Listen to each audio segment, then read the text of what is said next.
everyone, and welcome to another episode of Schmidt Lavelle. My name is Tom Lavelle, and as always, I'm accompanied by Mr. Timothy Schmidt. No booing, Timmy. No booing. The last couple episodes, I believe I've been playing some boo tracks in there, and Timmy, I decided against it today. Appreciate that, Tom. Because It boosts the confidence, like to start the show out. It makes me feel like it's going to be a good show when I don't get those boos, right.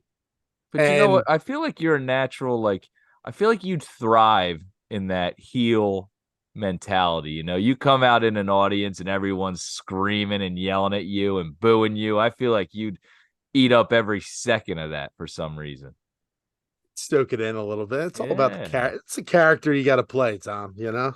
When you were in your football days, was there a particular venue that you went to, a road game where the fans were a little more hostile than the norm? There was never a. Well, I mean, if you're talking about high school, anytime we went in to play the prep, or as my coach used to call them, St. Joe's, he wouldn't say the prep. Like, who are they? The prep, right? Like, just like they're St. Joe's. Okay, let's stop calling them the prep. That was always a major rivalry in high school, and then in college when we played Widener, that was a big rivalry. Lycoming versus Widener. There's a lot of epic games there. A lot of hometown. Widener's based up in Chester, so a lot of the locals were able to get up to those games and either cheer or boo me. How Not me. how'd you fare against St. Joe's when playing days? Um, Not great. Not many teams do, Are they really but good? they're always a perennial contender. They've won, I think, the state title in the last 10 years. I think they've won it like 9 out of 10 years. Really? I didn't even Yeah, know that. yeah, they're really good. But back when we were playing, I think we were like my team in 1999, and probably gonna catch shit for this because guys are all like, "All right, Schmidt, like, yeah, it's 25 years ago, dude. Like, cut it out. Like, you're living in the past, man." But I mean, it was a cool time. But I think our high school football team in 1999 is the last team to beat them twice in 1 year. Really? Yeah, so we beat them in the regular season, and then we beat them in the playoffs. Yeah, suck on that. Tom, little known fact, Tom. The quarterback the same year that we played them in 1999 was none other than Kevin Stefanski. Really? Kevin Stefanski is now the head coach for the Browns, which means obviously nothing that I beat him twice in high school since he's a head coach and I'm doing the Schmidt Lavelle show. Um, did you guys play LC that year? Yeah. Yep. And in Preseason. 1999, who was the starting quarterback for the Lansdale Catholic Crusaders? Yeah. Joe Judge. Joe Yep. Judge, Yep. another former head coach in the NFL. Yep. Timmy, Yeah. it seems like the people you beat in high school have really gone on to do some things. Maybe you motivated them. Maybe you were the one, I could be the ultimate the motivator. the responsible one for pushing them into their head coaching careers. You think it's on their resume? Yeah. I'm probably a phone call away. That's it. Yeah, right. Yeah. I will say the not that they've done terrible. Well, maybe Judge, not to talk shit, but they haven't fared too well. Yeah, Yeah, I mean, back in the day when I met those guys, back in high school, they were good dudes, solid competitors, and obviously went on to bigger and better things. yeah. Speaking of bigger and better things, if you're watching the show on YouTube, you'll notice Timmy has our logo in the background. We've upgraded some things. I've upgraded a camera, Timmy's internet, and everything's flowing, and hopefully we're producing a better product for you out there, and we hope you're enjoying it. If you aren't already doing it, now's the time. Hit that follow, that share, subscribe, whatever it is. Why don't you tell the world about Schmidt Lavelle, the hottest new podcast in all of podcasts? And I would say we're more than a podcast, Timmy. We're a show. We're just entertainment. Hopefully we're bringing you the entertainment that you crave out there.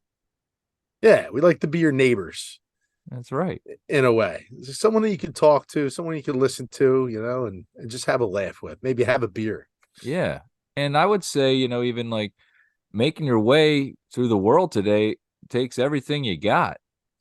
Sometimes wouldn't you just like to get away? But sometimes you want to go Where everybody knows your name. where everybody knows your name. Wow, it's like we're on the same page there, Tim. You really picked up what I was saying. It's like you knew what I was going to say. Well, Tom, there is one thing that I'm really good at. And it's identifying lyrics.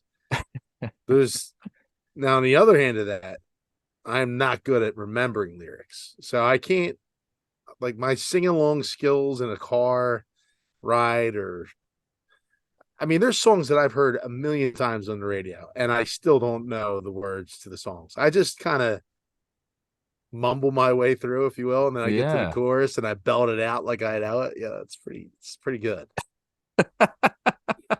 What's the one I always find myself doing is the end of the world is it's the end of the world Yeah. as we know it. The only line I seem to remember from that is Leonard Bernstein. Yep. I couldn't even tell you who Leonard Bernstein is. Do you know who that is? I don't. Oh, well, we'll have to look that up for next week's episode. A little homework. If you're listening now and you do know who Leonard Bernstein is, please leave us a comment. One of my favorite songs to sing is Red Hot Chili Peppers' "Soul to Squeeze." And Okay. if you guys all know, at the very end of that song, he goes on a riff where he's like, "Take me to the river, let me on your show, let me coming back, maybe I'll be coming back more," right? And then he goes into this like quick little spiel, like little riff. And I looked it up. I'm like, man, that's quick. I got to learn those words. And it's actually all gibberish. So you can't be wrong. Like he literally sings nothing. It's just, there's no words. It's just, if you look up the lyrics, it's just like, blah, blah, blah, blah, blah, blah, blah. So you just gotta go with it. You're never going to be wrong. So that's really the only song that I usually get right. I love it. So yeah, that does us a favor. You can make up your own lyrics and you didn't get them wrong, you know? That's it. Timmy, we got a lot to cover on this week's episode. We're going to be talking about the Philadelphia Eagles, Patrick Mahomes, Christmas recitals and Sheetz, fantasy football, my mom's vacation, the Philadelphia Flyers, public restroom etiquette, and a little dive into our weekends and what we did. But before we do that, let's get to some of the comments from this past week's episode. Let's go to from YouTube. Mr. Heestiff says, "Great summation, Timmy. WB saw Razorbacks," in referring to where John Lynch and our buddy Mr. Heestiff went to high school. In reference to Christmas shopping with Tim, we did some aggressive drinking on a Friday night. We went shopping the following afternoon, and he puked out the window for half the ride to King of Prussia. I guess that's what he was talking about when he said the paint job that you got. I forget the guy's name, the nickname. Tim, care What to elaborate? what was the paint job? I mean, what was the nickname? I forget. It was Acavelli. Oh, Ock. But it was something else, like, I don't know, dumpster or something like that. I I mean, don't know look, what it was. Did he have another nickname? junk. Junk. Junk. That's Yeah, it. yeah. So no, I mean, there was these trips that we used to do when we were just out of college, and yeah, we go Christmas shopping, and it would be an all day extravaganza where we just pick a day, we just go out, and we get involved with some drinks. We go up to the King of Prussia Mall, we'd hit a couple bars, and we venture around to the stores, and then at the end of the day, you pretty much either had all your Christmas shopping done or none, and you were pretty lit. So I mean, it worked out one way or another, because I mean, you always got something what you wanted, but Usually you didn't get much of your Christmas shopping done. So they were good times. It was a fun time to go out and Christmas shop with all the fellas. And the trip to the malls anymore aren't really the same, you know? Yeah. Oh, dude, they're empty. It's depressing seeing them Yeah. all now. Everything's online and almost a sad thing. I used to like, not enjoy it, but it helps as a late Christmas shopper to go to the mall. There's all these stores you can go in and you see something. Oh, that's good. I'll get that. Perfect. So and so will love it. It helps, online you're like, I don't know what the hell to get. Everyone's got everything, I guess. I don't know. Either Yeah. way, Online. what's that? No, online shopping's the way to go. The malls, it's just sometimes you get lost and you don't get any shopping done. That's the point of what I think shopping is for a man, at least. To get it Just, done. yeah. All right. So, in reference to the Booze Balls video, Tom's transitions are gold, pure gold, he says. And that's when we switched from Booze Balls to Elf on a Shelf, from Whiskey Dick to Elf on a Shelf, from Cotton to Elf on a Shelf. Timmy, we just, that's what the show's all about. It's about transitioning. It's about moving. It's about going on to the next thing. And we hope everyone out there likes our transition from segment to segment.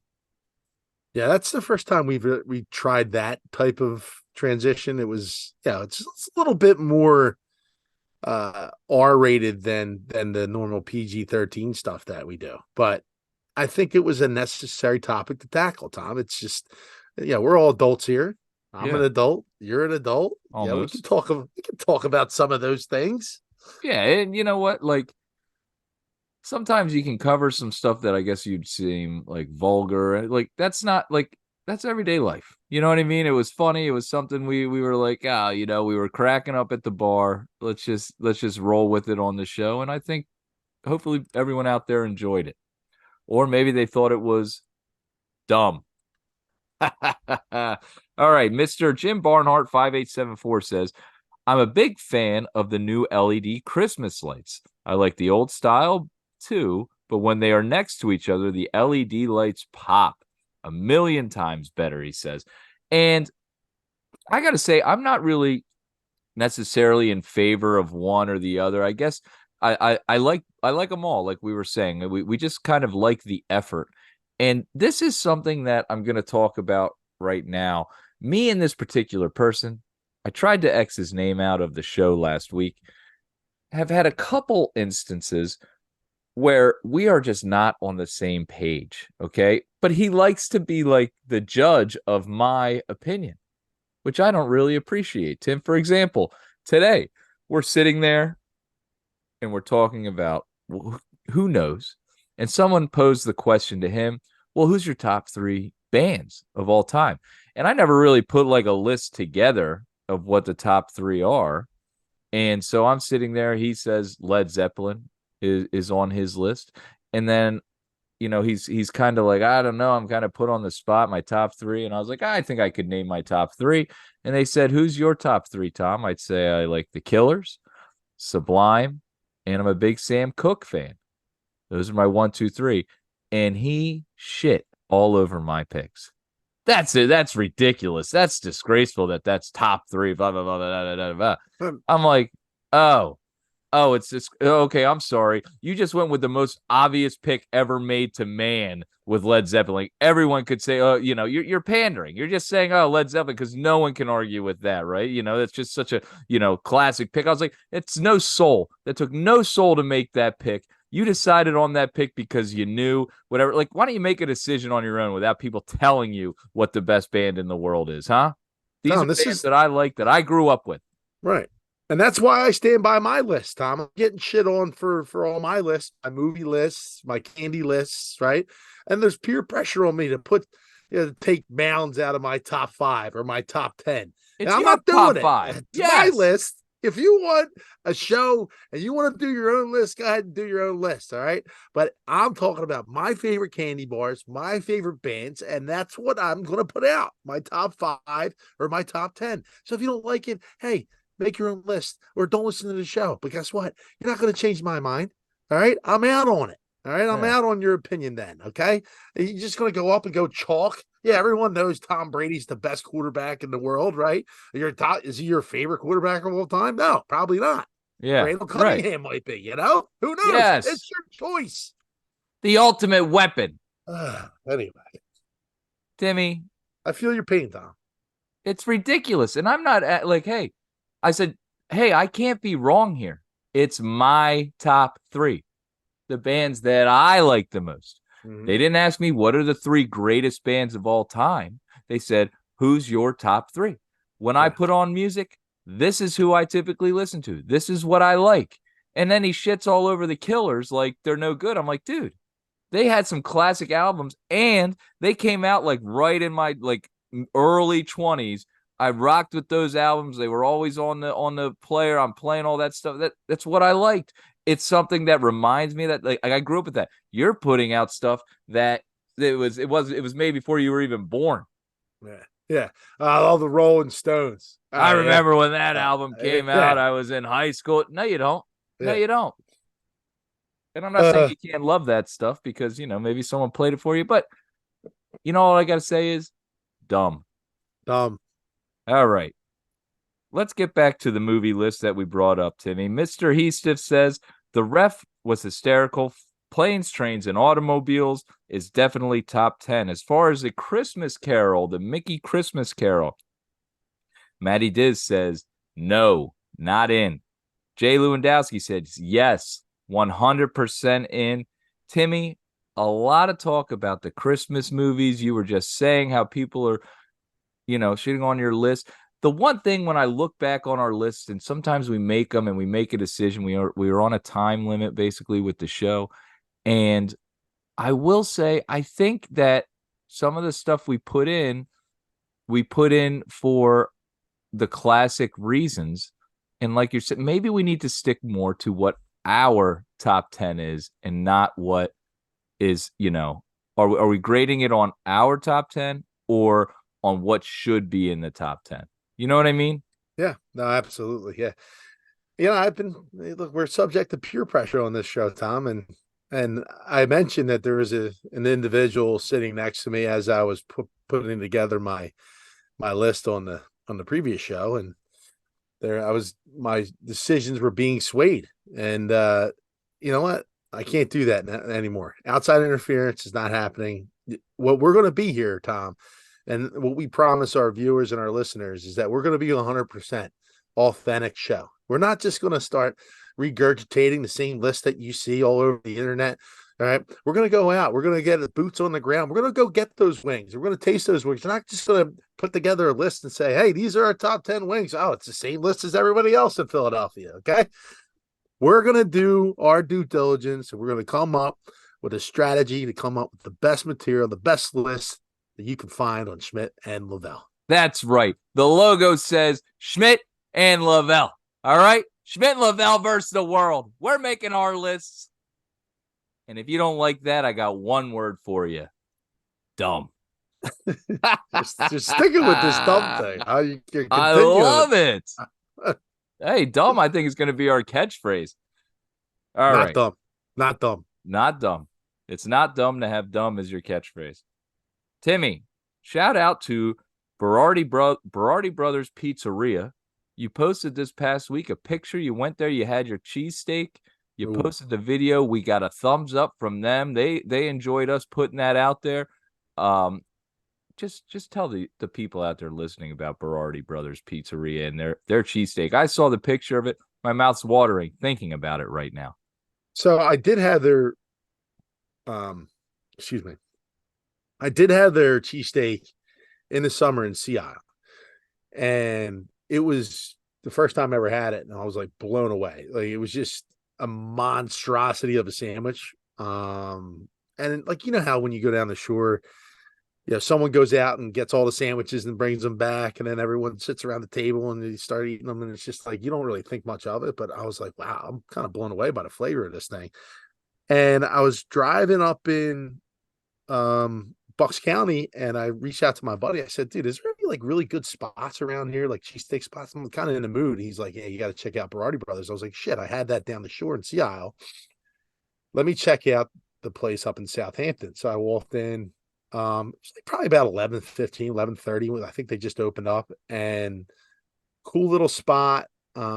Menu simple, right? They only have like 6 or 7 items on the menu, which is like really cool, which tells me that if you have a smaller menu, you probably do most of those things really, really well.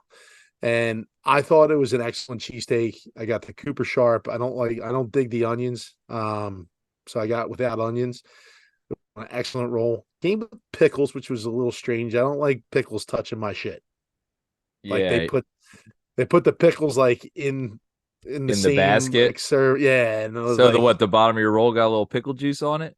so, I mean, look, not a ton. No, I'm not but gonna a be like touch. a If you 5 years old. Yeah, I don't had your like druthers, it would be separated. yes, yeah. Yes, I got Uh, it. but yeah, it was dude, it was a fantastic steak. I'm not gonna get into I'm no cheesesteak connoisseur. All I do is eat the thing. I thought it was really good. Nice and creamy. The ribeye was cooked really well. It's just like I think a lot of these places are starting to really figure out the recipe for a cheesesteak, a Philly cheesesteak, and it's a great roll. Top quality ribeye, and the Cooper Sharp cheese has really changed the game. I think in terms of the cheesesteak. Um, Look, I still do American. I still do Whiz. At some places, I do Whiz and American on the same cheesesteak. Ooh. Shout out to Steve's Prince of Steaks, but this cheesesteak, in my opinion, was really good. It tastes very similar to some of the other ones that are doing the same type of deal, like like that Cooper Sharp with the same type of ribeye. That Like they're seems to be the combo, the one to yeah, get. yeah, So and let's you know what? I'm gonna give a I, shout out here to I wonder if our boy the Godfather of Meats have checked that place out. If he hasn't, Timmy, you definitely would recommend. oh yeah, yeah, no doubt. Like I said, I mean, I think they're all just and more power to them because if every cheesesteak spot in the city and around the city are carbon copying each other and doing the same cheesesteak, it's pretty much you're going to get a good cheesesteak anywhere you go. So more power to them. If they want to keep on doing it, then by all means.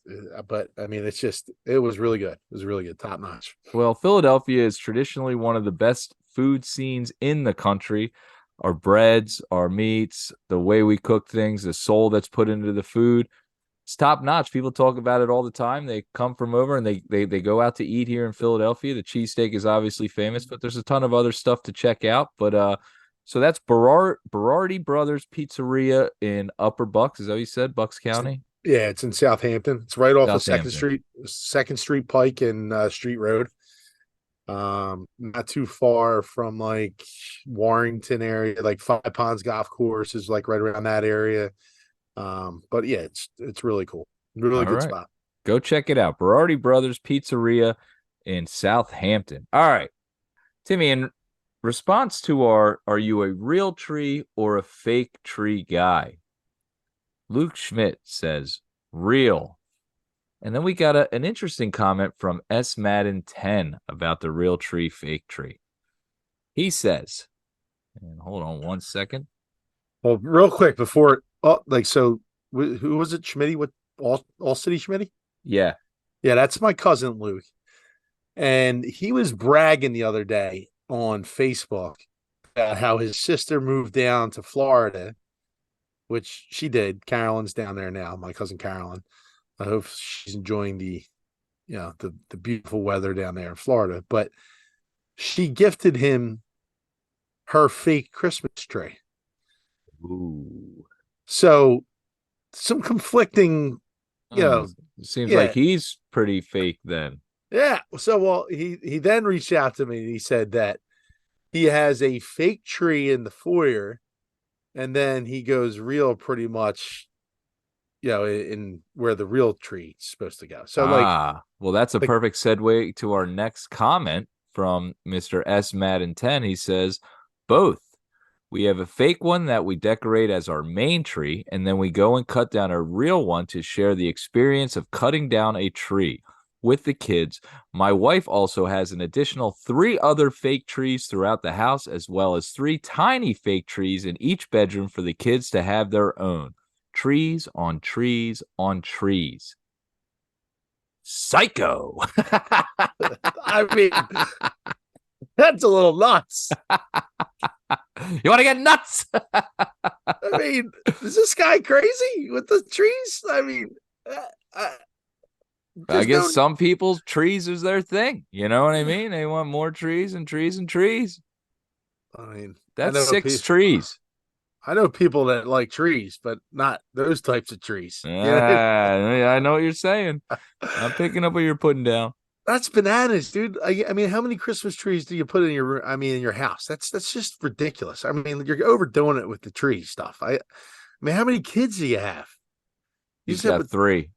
3 kids, so they each Yep. get their own tree. I mean, I guess so. I don't think those ones are big. I'm going to say those are like a smaller, like desktop tree that you can decorate. And then he said the main one is fake. And then they have a smaller one that they cut down that they then the whole cutting down of the tree thing is kind of interesting to me. You go on this little hike, you find a tree. It seems nice until you then have to cut down the tree. And what, does everyone just stand around and watch the dad saw this tree for half an hour until it falls? yeah, I think so. That sounds awful. I mean, people like it's a tradition, I guess, and I don't know. It's like I don't know. Like I know fathers and sons go out hunting, Yeah. they bring back their catch. It's very similar to that. I Dragging got a it. 6-pointer the other day. Yeah, Yeah, I can't wait. We're gonna make stew, and we're gonna cut that up. We're gonna, I like Venice. I like to make chili with it. Believe it or not, it's really good. And then you can yeah, do. Jerky. You ever had venison jerky? yeah, It's like when they kill a deer, it's like they immediately become a salesman for venison. It's like it's the best. Like it's so good. You're gonna like it's venison. It's like if it was the best, I'd imagine they'd be selling it more often. yeah. Well, that's where I mean, up in Lycoming County, that's where I went to college at, and that's when I first learned of this venison. Like every room every dorm room you would go into, they're like, "Oh, check out my venison." I'm like, "What the hell is venison, dude? Never even heard of it." They're like, "Oh, it's just deer meat." I'm like, I don't want to eat that. Like, they're all over Barron Hill Road. I have to avoid those things. I don't shoot those things, like it's just not for me, it's not my bag. But I mean, cutting down the Christmas tree, I guess we're comparing to killing an animal here. I don't know if we should go that far, but Well, it's a tradition that families do, I guess. I don't know. I'm not. I like the idea of cutting down a tree. I just don't want to be the guy that's on my hands and knees sawing this thing while my wife is like, it's getting kind of cold out here. You almost done? And my kids are like, well, how much longer is this gonna take? And the little one's like running around. She's like, oh, Jesus Christ, he's falling all over this. It just seems like it could turn into a bit of a nightmare.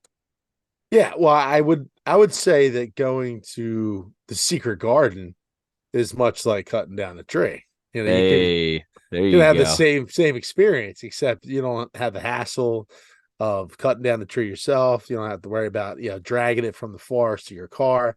You have people right there that'll help you. I'm sure you see John Lynch. He'll tie that thing right on your roof, get you a nice tree. You don't have to worry about any saws, and you can Oh, take it right home, set it right up. secret garden, thousands of trees from 5 to 18 feet tall. You'll have someone there. Pull everyone out if you'd like. You take a look at it. You find the one you like. They wrap it up. They tie it to your roof. They know it's not going to fall off. These are professionals. The secret garden, where it's no secret, you're going to find the best tree in town. Either way, let's move on. Timmy, What's the address of that place again? secret garden right next to Matthew's Beverage on Ridge Pike. Go check it out. Tell them we sent you. There's only a couple 100 trees left. They're going quick. They've gone through a lot this year. Everyone who's anyone is buying a Christmas tree from the Secret Garden. Okay. I recently made an appetizer to bring over to a Christmas party. I took a picture of it, sent it out there. Probably the best looking Christmas party appetizer you'll ever see. I didn't It think so. was a whipped ricotta with lemon zest, salt on top of a crostini with some crispy prosciutto, some salt. Did I say salt? Some honey, Mike's spicy honey, and pomegranate. And let me tell you what, this was the hit of the party. Everybody loved it. The best looking appetizer in town. We got a comment from that Eagles kid that says that's no corn or green bean casserole, though.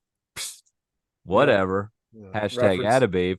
Referencing our Thanksgiving hatred for those items. Timmy, I still think there's a casserole out there for you. Oh, dude, I had a sausage, egg, and cheese casserole. Breakfast casserole. Probably the best casserole. Yeah. Sausage, egg, and cheese. Who made that? My sister made it. Yeah, she made it. It's good. Allie can cook, right? Yeah, she can throw it down a little bit. Tom, I will say you kind of butchered those. I've just started watching The Sopranos again, and you really butchered a lot of those words. The regat, the prosciutto, the prosciutto, the gabagool. You gotta get it an Americana. You gotta give it with a gravy. You're gonna love it. Timmy, that used to drive me crazy when I was a kid. I'd have freaking Joe that lived next to me my whole life. We were born in the same freaking hospital, and he would talk like a normal guy. But as soon as you said mozzarella, it was like, no, it's a mozzarella. Hey, my mama said she's right off of the boat. Like, shut the front door, dude. You're kidding me with this crap, right? Did I tell you how I found out I was Italian, Tim? Probably your mom on a trip to Italy at some point. We are going to get to that. Sending you text messages about it. What's the thing where they do the Ancestry.com, where they do the DNA test? Yeah, I think it's Ancestry.com. Well, my mom did the DNA test and found out that her dad wasn't actually her dad. And that we were, that we were. That's a pretty big amount of. Yeah, so she did it and find out that we're like 20-something% Italian or Sicilian. And, and some Italians are like, oh, Sicilian. And some Sicilians are like, Sicilian, good. But so, she found out that her dad wasn't really her dad and that she was, in fact, Italian. I always thought, the things that she does, I'm not surprised that she is Italian. You know what I mean? Like we were at a restaurant and she brought her own dessert. She brought dessert, and not only is she like doling out the dessert to all the people that are there for this party, she starts then offering it to the tables around. Like she brought all these desserts for people to have. I'm like, Ma, they sell desserts here. Like, what the hell are you doing?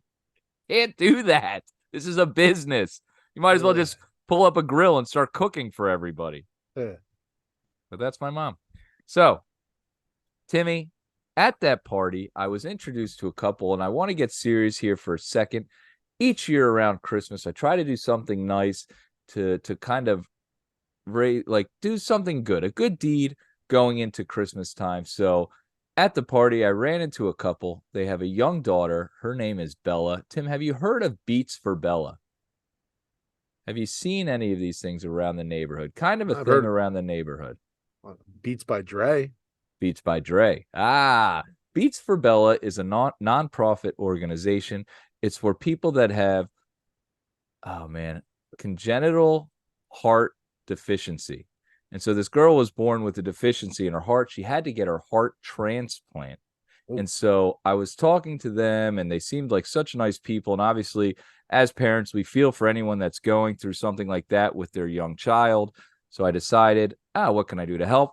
I started a block pool. It's for the Eagles Christmas game, $20 a block. Payouts for the first, second, third, and final score, $200, $200, $200, and $400. If you're interested, shoot us a DM or a text or whatever it is. It's for a good cause. All the money that we raise will be donated towards Beats for Bella to raise awareness for CHD. So if you're interested, shoot That's us a message. Something good for the holiday. You know what I mean? yeah, And then you got a little more stake in the game of yeah. the Christmas game. So Let's Timmy, do it. that's gonna segue to our first topic, and it's a tough one, Tim. We're gonna be talking about the Philadelphia Eagles. It's been a rough couple weeks. First against San Fran at home, then against Dallas. Timmy, I'm gonna let you take the floor on this. What would you like to say, have to say, want to say about the Philadelphia Eagles? All right. So it's more of a look. I think I sent you a text message saying, "All right, now it's time to panic." Uh, and I wouldn't say that. Like your initial reaction, you're like, "Holy shit, we just got beat down twice. We got throttled." Or they got throttled. I don't play for the team.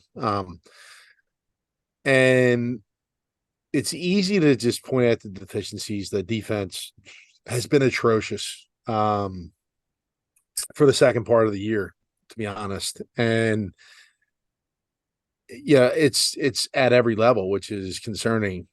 And the biggest thing in the last two games was the 10 straight drives in a row, giving up points, touchdowns, field goals. I mean, majority, I think, yeah, 8 out of 10 drives were touchdowns. The other two were field goals, resulted in field goals. But you cannot play defense in the NFL like that and win games. It's just impossible. You're asking your offense to match that type of production, uh, you know, on a game by game basis, and it's tough for an offense to compete at that high level, right? So that's really, I think, the biggest issue is the defense in itself. The other thing I think that we need to take a look at is Jalen Hurts, and I don't know if he's hurt or if he's healthy or what have you, but it seems like he is continuing to force feed his big play wide receivers, and that's what you're supposed to do, right? But he's not. There's other options on the field for him, and it seems like he's ignoring those options. He's ignoring the easy throws like he used to do last year. Um, and he's just force feeding AJ Brown and Devontae Smith and trying to fit the ball in tight windows. Just looking at just film breakdown over the course of the last 2 weeks from a couple of guys that do that on Twitter and stuff like that. I follow some of these guys, and they kind of break down the all 22, which is a look at the game from different perspectives, right? Like if you look at it from overhead, and you can see all the routes developing and what his reads are and where those receivers are open at. And it just seems like he's not making easy throws. He's pushing the ball down the field, which is fine, but you get yourself in bad positions and bad habits when you continue to do that. The running game hasn't been good. The offensive line hasn't been good. And part of it, to me, I think, is the schedule, because you've played Murderers Row over the course of the last 6 weeks. Now you've beaten some really good teams. You've beaten the Chiefs, you've beaten the Dolphins, you've beaten the Bills, you've beaten the Cowboys, right? It's just the product of the schedule this year has been really difficult. Um, you know, from 4:30 games, each week, and then get thrown, against the Cowboys on 10 days rest, and then back to back with the Niners on 10 days rest, right? It's just, I feel like they have been at a little bit of a disadvantage in terms of the schedule. Now you have another Monday night game against Seattle. Just the timing of the games aren't really, that that convenient for these guys. And I think they're a little bit tired. And last year they were playing some of their best football at this time of the year. This year, it's a little bit different, right? And they need to get things right. They've won 10 games. We've talked about this all season, Tom, is about they're still a good team. I think they're just in quite a rut right now. I don't know what the defense is going to do, because they're struggling up the middle of the field, which is linebacker and safety, and that's really where most offenses are attacking right now. And You need to stop the bleeding.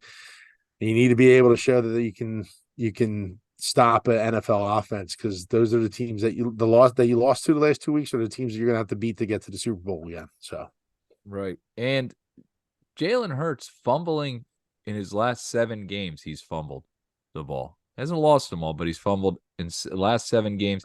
Now, I'm going to try to stay positive here because, like you said, this was the gauntlet. And everyone knew that this part of the schedule was not to our advantage. It was going to be very tough. If we go and win in Seattle, and you're telling me we come out of this run at what, 4-2? I feel okay. I mean, you had the Bills, the Chiefs, Cowboys, Niners, Seahawks, and who was the other one before that? Was it the Cowboys before that? I forget who we had about. Either way, even if you go Commanders. out 3-2 on that, I feel like a winning record now is positive. But like we said, it's not setting up for us very well in Seattle, across the country. We haven't won there in over 20 years. They're a tough team. Pete Carroll's a tough coach. I don't know if Geno Smith is playing. Defense has got to figure it out. Offense, you got to be putting the ball in the end zone, and you can't be doing these costly turnovers. Timmy. They're settling for field goals. They're not converting in the red zone like they have been over the course of the last 8 weeks. And just like stupid penalties, dumb penalties, and turnovers have been really just the issues of this team over the entire season, really. Yeah, it's Um, almost like someone said that this was like bound to happen. It was like someone was predicting the future, like this is going to happen. And then other people were like, nah, like don't worry about it. It doesn't mean anything. And then someone else was like, well, when we play the good teams, this could be pretty bad.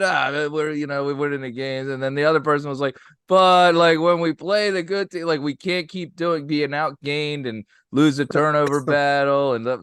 I forget who. Do you remember who was saying that? I think I was saying that. I think it is a tough stretch. I think we can turn it around. We're still one of the best teams. If you're going to look at the NFC, people are thinking 49ers, Cowboys. Well, they had 10 days rest to go against us. They're fully healthy. They're doing their thing. We just got to get it together. We have all the talent in the world. We just got to get it the fuck together. Not to mention, this is going to bring our next topic.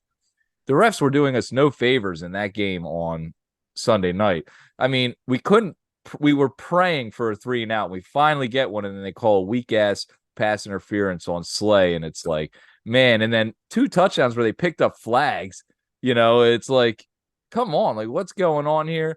Yeah, I don't understand that whole process where they throw a flag, they see a hold, someone throws a flag, and you go, oh, nah, that wasn't a hold. They scored. It's okay. Like, I don't, if you threw the flag, like you got to explain it. And that's the other issue that I have is like no one explains anything. Like they pick up the flag and there's no explanation on the broadcast. There's no explanation by the referee. Like, oh, there was no, I need something like that. You can't just pick up a flag on a game changing play like that and then just walk away from it and just say play ball.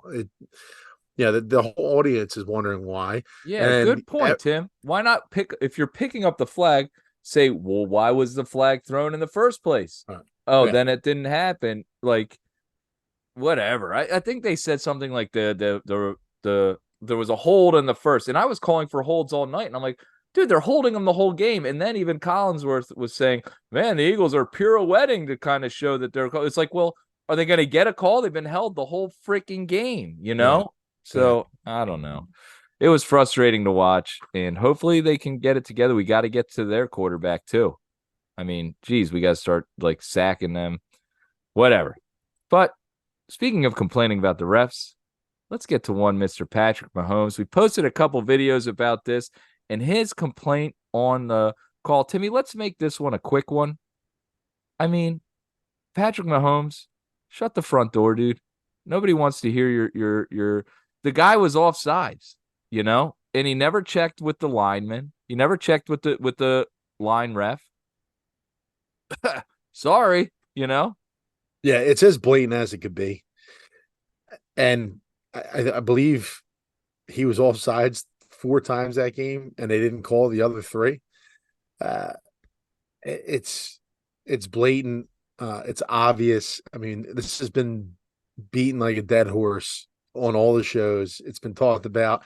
Andy Reid's talked about it. It's just ridiculous that he sat out there and still had the balls to say, you can't throw a flag at that point in the game when, I mean, his team benefited from that same flag in the Super Bowl and essentially won the game because of that specific flag. And by the way, James Bradbury, after that game, who was called for that hold, said that he grabbed his jersey. It was a hold. Yeah, they threw the flag and he owned it. Yeah, Mahomes sitting up there looking like an idiot. He's one of the faces of the league, and he's sitting there being combative. He meets Josh Allen at the middle of the field for the handshake, and he's sitting there complaining in front of Josh Allen about the flag. Worst fucking call I've ever seen. It's like, dude, handle your business, dude. Yeah. Okay, you lost the game. Suck it up. Move on. That's it. But that's what it is. Yeah, So, that might be the worst part. When the guy comes over to shake your hand after the game. First of all, he didn't make the call. It was a great game. They were going back and forth, two of the best quarterbacks in the league going at it, and yeah, you lost. And that's what you say. you know Worst what call I'm ever seen. Like, shut up. and I'm sure Josh Allen was like, "Oh yeah, you're right, Pat. Let's replay that one." He don't give a shit. Like he just won Yeah. the game. Like, go Yeah, ahead, right. screw off, dude. Like we just beat you in your own house. Ugh, You kept what are our you gonna playoff do? hopes alive. No one's going to agree with you, Pat. So you're out, dude. Sorry. Dumb. Dumb.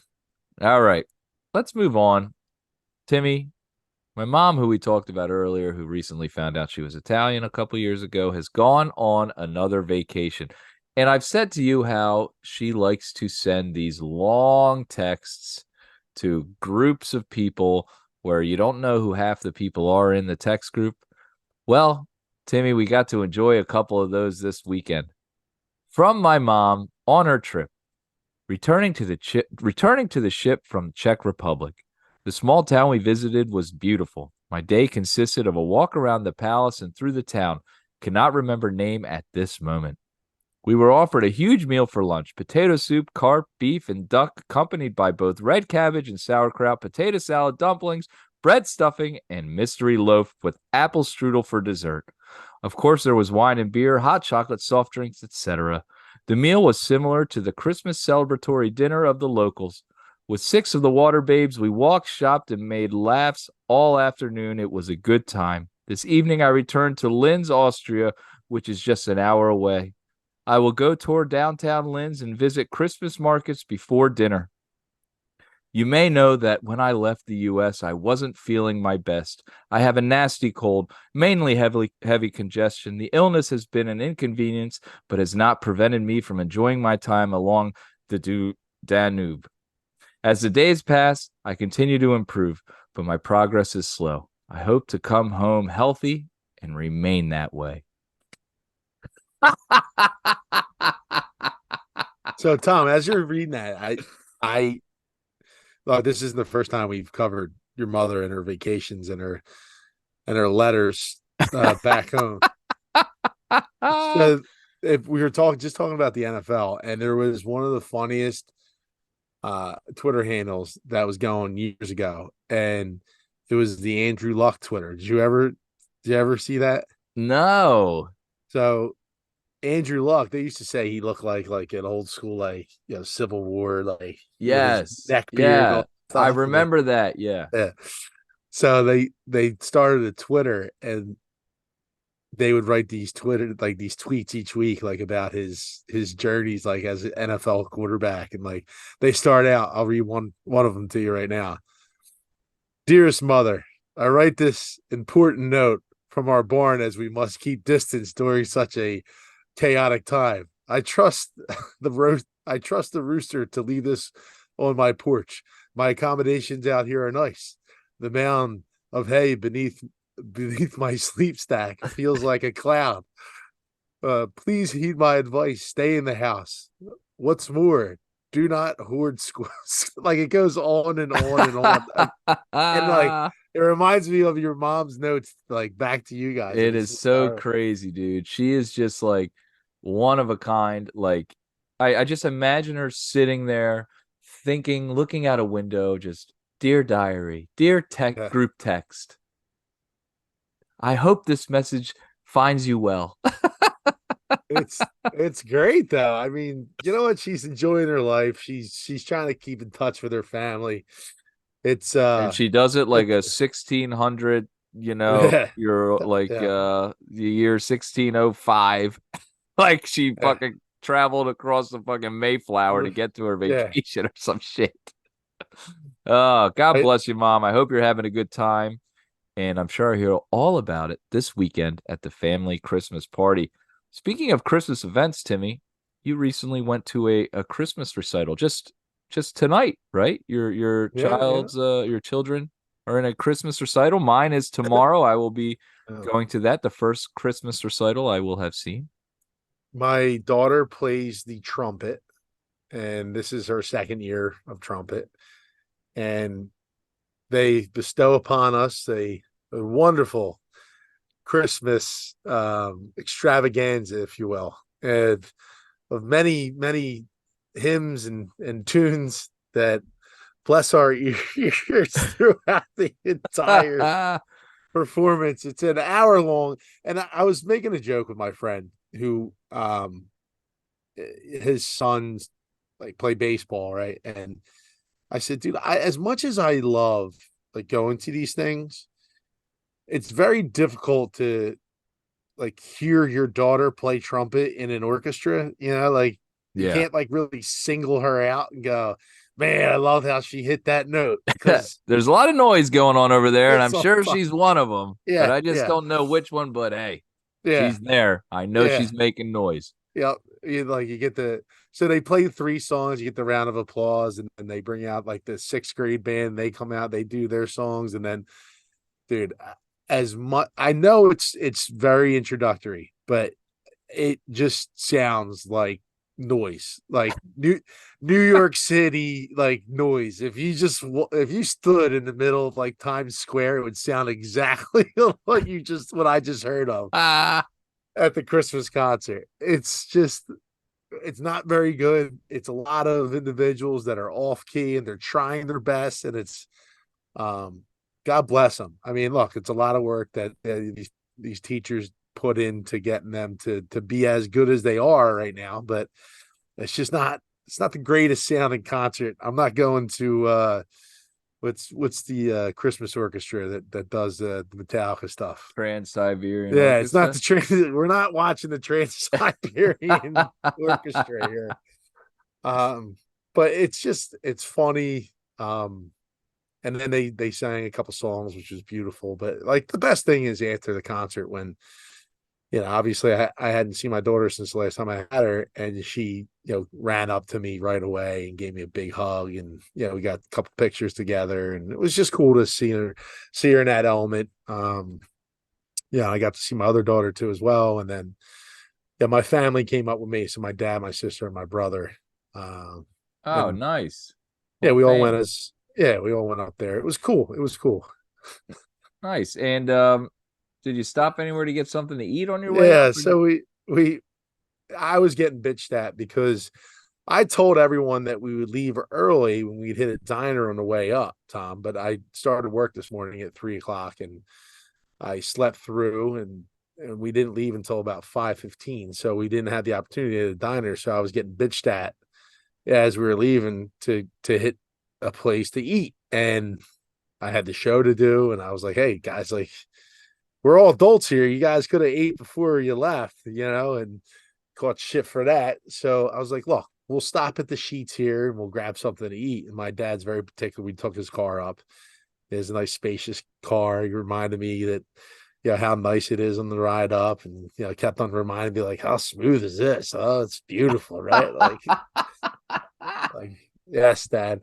He's got this insurance in his car, right? So if he drives over a certain miles per hour, like his insurance carrier like questions him like, hey, why are Oh you no. so, dude, I'm flying going up like 85 miles an hour, and he's like, I'm gonna get a call tomorrow, like they're gonna be worried about me Well, driving. he loves that. The Yeah. troubleshooter, he loves that. So we stopped at Sheetz, which is, if anyone doesn't know Sheetz, it's essentially the northern version of Wawa. It As you go up north, you start getting into Sheetz and out west a little bit. So Sheetz, their thing is MTO, which is made to order. And my dad and my brother never had Sheetz before, and they're like blown away by this whole process. Like, it's, you can order anything. They got burgers, they got pizza. I should have tried the pizza and compared it to The Wawa. the Wawa pizza. They have, you know, breakfast all day, chicken sandwiches. It's just anything that you want, they make it right to order. And in my opinion, I think Wawa sucks now. I think that Sheetz is a clear cut head and shoulders winner above Wawa. That's my opinion. And my dad got a burger from it. He thought it was okay, but like as we're driving home, I said, Dad, how'd you like your food? He was like, we could have went to some diner, and you took me to the sleazies.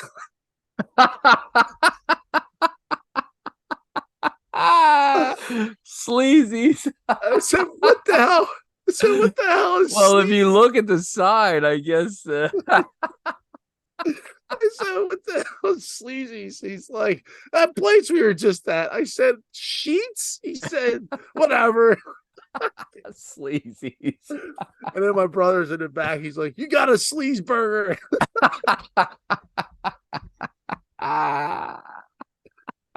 Dude, I mean, you uh, can't make this stuff up. I mean, oh my gosh. and it's not even, it's just the way he remembers things is just like hysterical. Like, he's been always terrible with names. And instead Sleazy. of Sheetz, we got sleazies on the way home. That was great.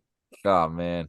We should send your dad and my mom on a vacation together and they can Uh, write us back about everything. He can misspell all the names of the places and whatever. Timmy, real quick, we got a couple more topics to cover before we head out on this episode of Schmidt Lavelle. The Flyers.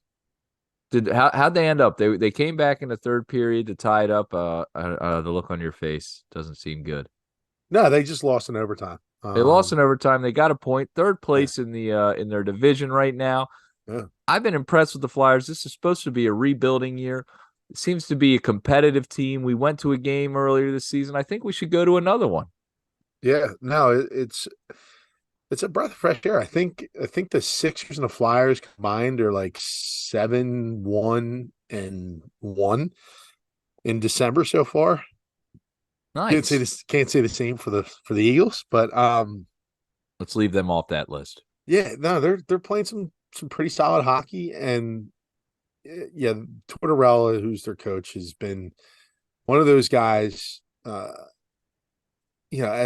a rebuilder, almost a guy that can really motivate a young team. And he's traded out a lot of the pieces of the Flyers over the course of the last year and change, and he's gotten his own players in there, and they're playing hard for him. So, in my opinion, look, you can't really have any expectations. They're in a playoff spot now. It's great. They're more than a quarter away through the season. It'd be nice if they make the playoffs, but I mean, I doubt that this is going to be the roster that's going to bring you a Stanley Cup. So I would temper those expectations. It's nice that they're winning.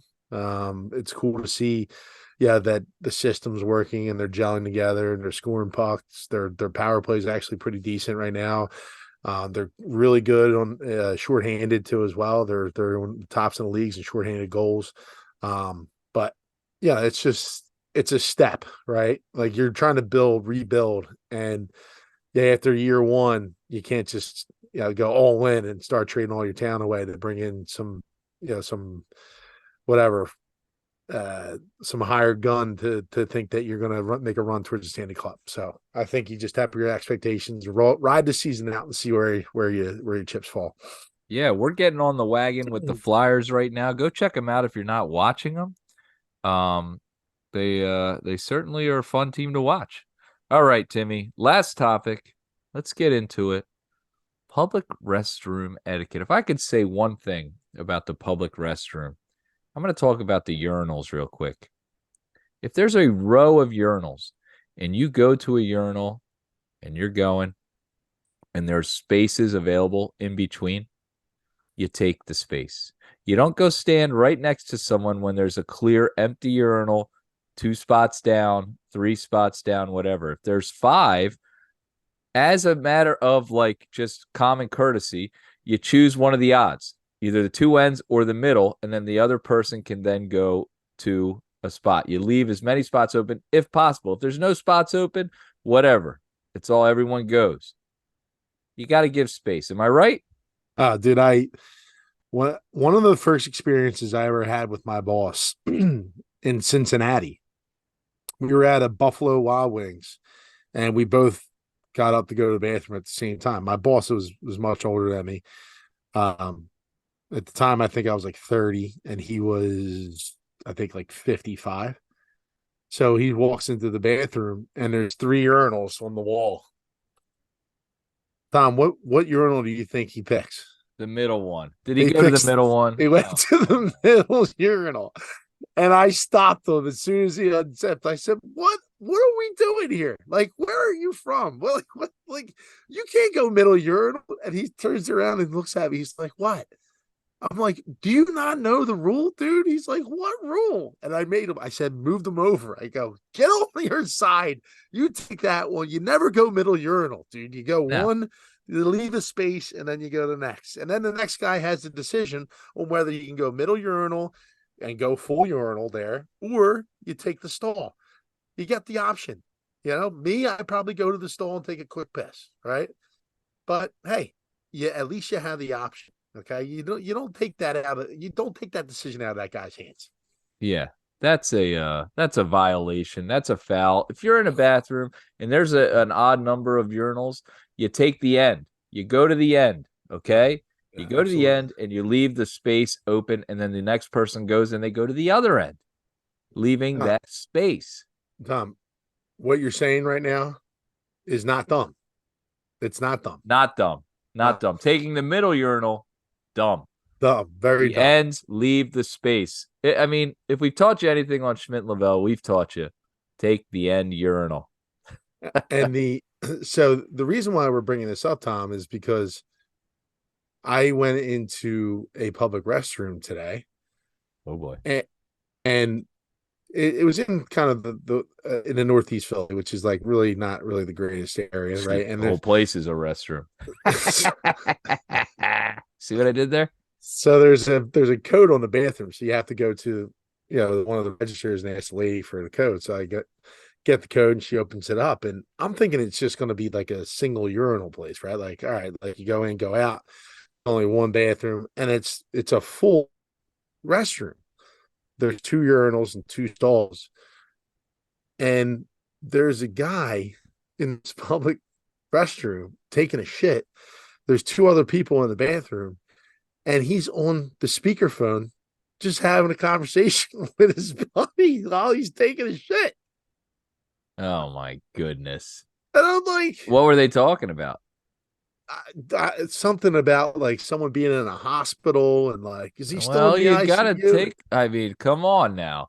Hey, he's got an emergency call there. He's in the toilet. Look, someone's in the ICU. No, but I gotta know. No, I'm going, but I gotta know. But he's laughing a little bit. It's like it was like, I think it was just like some sort of weird thing. And I'm sitting there wondering to myself, like, because I do this all the time. Like if you're taking a shit and you have a good buddy, right?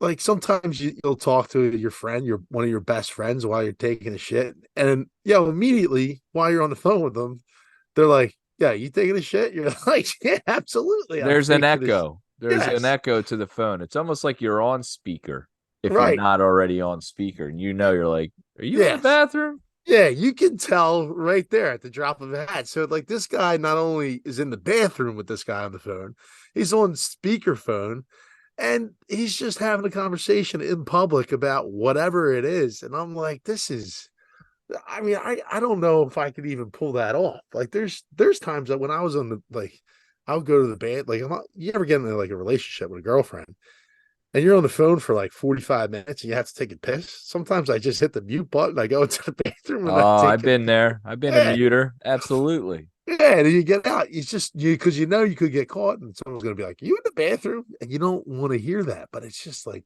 it's just a strange dynamic to be on the speakerphone in a public restroom, while like talking to somebody about. It was just like weird. I don't think it's time or place, Tom. I think you either go, "Hey, listen, I'm finishing up a shit. I'll call you in 2 minutes. I'm in the bathroom right now at an Acme. All right, I'll call you back." Maybe that's Timmy, the route that you go. that's going to bring us to our final topic, fantasy football. If you've been following the Schmidt Lavelle show, you know that fantasy football, we're both in a league together. There's been a bet that Timmy already won on the regular season. Lo and behold, how about my overbite is playing Big Belly Small Dick in the first round of the playoffs this season? Should there be a wager? And did we just figure it out? Is it possible to have the loser of this have to go into a public bathroom stall on the speakerphone Oh my god. and talk to somebody in there while people are also in the bathroom? We choose maybe a popular public restroom at a certain time, and that person has to go in, sit on the stall, and be on the other line with someone that's then talking to them. What do you think, Timmy? I think we can come up with a better idea than that, but Ah, what should it but be? What can it be? I don't know. You're kind of really you're just throwing this at me right now. I wasn't ready for this. I got to think about it, Well, Tom. it Because doesn't. We don't have to do anything. We're playing each other. The winner moves on in the playoffs. But you just kind of, we're bringing it up. I think that'd be a funny little video to send out for the world. well, we'll decide. How about we come up with something? We'll put it out a little short, before the end of the week, and we'll do a nice little wager, Tommy. Yeah, How about this, Timmy? Right now, we'll clip this. Tim and I are playing each other in the fantasy football playoffs this weekend, and we need your help. Give us a bet for one of us to have to do if they lose. The best option I think that's offered, we will do that bet. What do you think about that, Timmy? We'll put it out. We'll let the people decide. sounds good, Tom. I love that. All right, we'll clip this. We'll put it out there. We need your help. Give us what the bet should be. Whoever loses, what are the consequences? It's up to you. Best idea. Sorry about the pause there. Best idea is what we will do. All Perfect. right, Timmy. Whoa. Not that one. This one. That is going to wrap it up for this week's episode of Schmidt Lavelle. Another great episode. Timmy, that flew by. What a fun time, us talking about life, liberty, and the pursuit of happiness. Timmy. And the pursuit of sleazies. Love a good sleeves burger. We love you. We hope you're following us. If you're not doing it, now's the time. Hit that follow, share, subscribe button. Tell your friends, tell your family. Schmidt Lavelle, we really appreciate it. Our followers are growing. Our views are up. It's all because of you. Tim, anything you'd like to say to all the Schmidt Lavelleites out there before we sign off? What would the world be without Captain James Hook, Tom? I love it. Until next week, where we'll be talking about the best Christmas songs of all time, have a good one.